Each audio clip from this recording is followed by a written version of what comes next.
этот человек очень долго не кушал рыбку. Так мы и думали, что он здесь. Откуда вы знали? Она в кущах всегда прячется.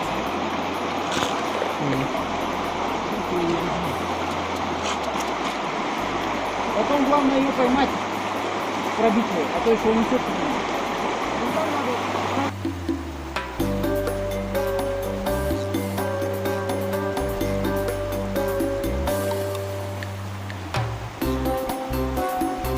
Ты ее видишь, Лёш?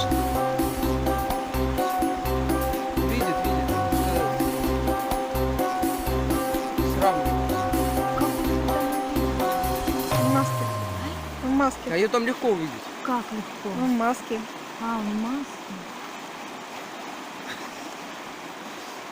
Ты смеешься, как бы ты добывала еду?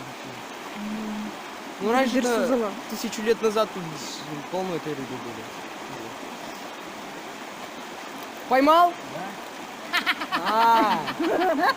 Сейчас кровища будет. Тихо. Как поймал? Тише, тише, тише. А чё, а как он её поймал? Ныряй туда. Слышишь? Ой, блин, потом на глубоко. О, нифига себе. Это он или она? Это она. А где второй? А второй где? Второй дубль.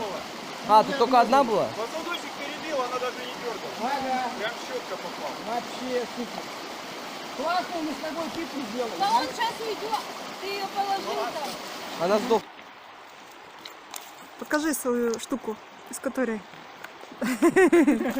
Вот туда попал. Ага.